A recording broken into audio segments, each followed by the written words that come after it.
Hey guys, so Schlatt personally challenged me as a YouTuber to talk about some of my favorite channels that I've been watching, and just to inspire.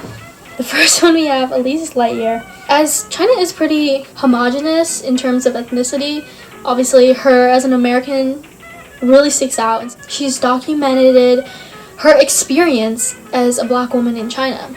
And my favorite video of hers is apartment hunting in China, what 500 a month can get you.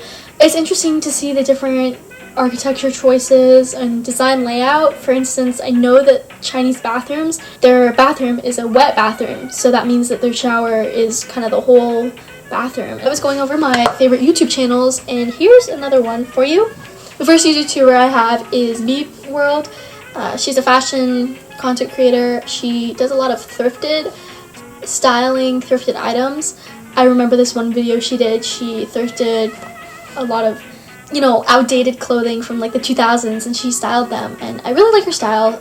Personally, it's not my style, but her videos have showed me that you can style something that's outdated, even if it does look a little weird. The next YouTuber is kind of along the lines of Beep World. Beep World actually does a lot of alterations on her clothes that she thrifts, so I think that's pretty cool. And, well, From Carly B is another YouTuber. She does a lot of sewing content. I like how she has a distinctive kind of sewing style. She creates these poofy, flouncy, puff-sleeved dresses. They're cool.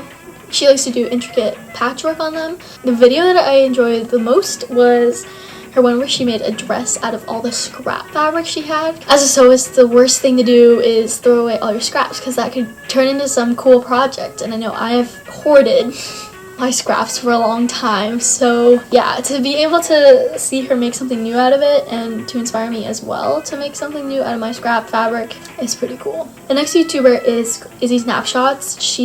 When she was really young, she had like an American Girl doll channel, and it was called AG Snapshots, so the names are pretty similar. And she did a lot of American Girl doll content that I watched, because American Girl doll content on YouTube was pretty viral back in the day.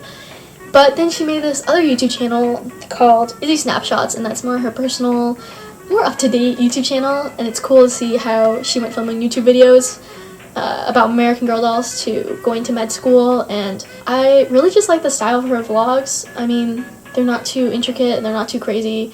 She doesn't really post that often, but when she does, I don't know. I think she's doing a lot with her life, and it's really interesting to hear like future plans and stuff. This YouTube channel you all probably know, because she's probably gone into your For You page, but it's called Little Chinese Everywhere, and I love the channel because she goes to the most remote places in China, and it's interesting to see how they live, especially when she goes to like the bordering countries of China, and how a lot of the people that live on those borders are actually part of they're like a minority group, and so they're technically Chinese citizens, but they still possess a lot of their own culture, and it's interesting to see how that kind of fusion along the borders has created a different like subculture. And I think it's really funny how in her videos, like no matter what remote town she goes to, there's always going to be someone with like a brand new iPhone or Huawei or whatever they have, because I think tech is just very, I guess, inexpensive and accessible to everyone. So I didn't know that about China personally, but I personally really liked the video where she went to a remote village in Yunnan. She went to Yunnan and she took a video in the world's narrowest city, and the reason why it's so narrow is because the village is located in between like a gorge, and so every time the spring and the rain increases, obviously the water levels rise up, so as a result they've had to adapt and they've had to change the way that they build their buildings, but they go vertical instead of like horizontal, which helps them prepare for these kind of floods. Another YouTuber who kind of does a lot of outdoor content I've really enjoyed is Madison Clydesdale. She does a lot of like backpacking, car camping, and I think that stuff is really cool because I know that she's able to balance her 9-to-5, able to go out into the wilderness. I think one of my favorite videos is her Subaru car camping setup. I've traditionally thought of camping as tents and all sorts of fancy gear, you know, backpacking gear, and making everything the lightest as possible. But I think car camping is a great accessible way for people to, you know, still have kind of some comfort from home, and also be able to go to so many different places and still camp. I don't know, everyone pretty much has a car, so it's accessible in that way. Anyways, so I really liked her videos. They're cool. She does some fishing. She caught a huge sturgeon, so definitely watch that video because I thought it was amazing. Yeah, I really like her content. Really makes me want to go camping too. My last favorite YouTuber is, you all probably know her, Best Dressed, aka Ashley, and she's created so many videos that I've watched in the past years. My favorite video of hers is where she decorates her New York City apartment, and I just really love the stylistic choices that she uses.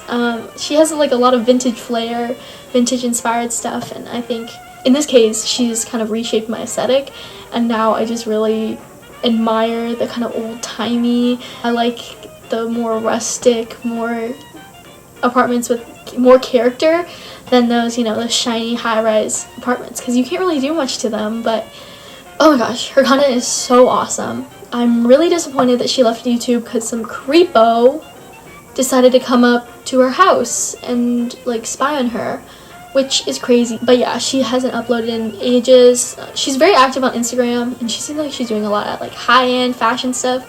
But you know, I guess she's kind of moved on from that DIY influencer. I changed their content, but I think that's a good thing, because if you're not changing, then you're not really growing. Okay, that got a little like philosophical, but thank you guys for listening to me yap about my favorite YouTubers. Please check them out. They have all sorts of interests, which I feel like kind of define my own interests in a way. Thank you, Schlatt, for bringing up this challenge. I think it's really important to recognize the people's work, and so thank you.